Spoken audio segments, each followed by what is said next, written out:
അടുത്തത് വൃശ്ചികം രാശിയാണ്. വൃശ്ചികം രാശിക്കാരെ സംബന്ധിച്ചിടത്തോളം ബന്ധങ്ങളുടെ ശക്തി വർദ്ധിക്കുന്ന ഒരു കാലഘട്ടമാണ് ഇത്. വിവാഹം ആഗ്രഹിക്കുന്നവർക്ക് നല്ല അവസരങ്ങൾ ലഭിക്കും.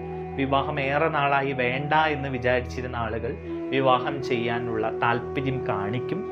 ദാമ്പത്യ ജീവിതത്തിൽ കൂടുതൽ സന്തോഷവും പരസ്പരം മനസ്സിലാക്കി മുന്നോട്ട് പോകുന്ന ഒരു ജീവിത പങ്കാളിയെ ലഭിക്കുന്ന ഒരു ആനന്ദവും നിങ്ങൾക്കുണ്ടാകും. അതുപോലെ പങ്കാളിത്ത ബിസിനസ്സിൽ വലിയ ലാഭം കൊയ്യാൻ കഴിയുന്ന ഒരു കാലമാണ് ഈ വ്യാഴമാറ്റക്കാലം.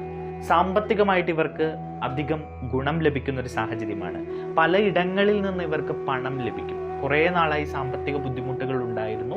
ആ സാമ്പത്തിക ബുദ്ധിമുട്ടുകളൊക്കെ മാറാൻ പോവുകയാണ്.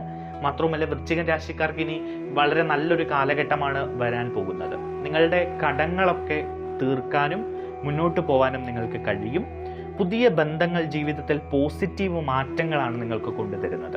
മറ്റുള്ളവരുടെ പിന്തുണയിലൂടെ വലിയ നേട്ടങ്ങൾ കൈവരിക്കാൻ കഴിയുന്ന ഒരു സമയമാണ് ഈ വൃശ്ചികം രാശിക്കാരെ സംബന്ധിച്ച്. മാത്രവുമല്ല, നിങ്ങളുടെ കുടുംബത്തെ ബാധിച്ചിരുന്ന ആഭിചാരക്രിയകൾ, നിങ്ങളുടെ ശത്രുക്കൾ ചെയ്ത ആഭിചാരക്രിയകളാൽ നിങ്ങൾ കുറേ നാളായി ബുദ്ധിമുട്ടിലായിരുന്നു. ആ ആഭിചാരക്രിയകളിൽ നിന്നൊക്കെ മുക്തി നേടി ജീവിതത്തിൽ വിജയം നേടാൻ നിങ്ങൾക്ക് കഴിയും. നിങ്ങൾക്ക് ഒരുപാട് മുന്നോട്ട് പോകാൻ കഴിയും.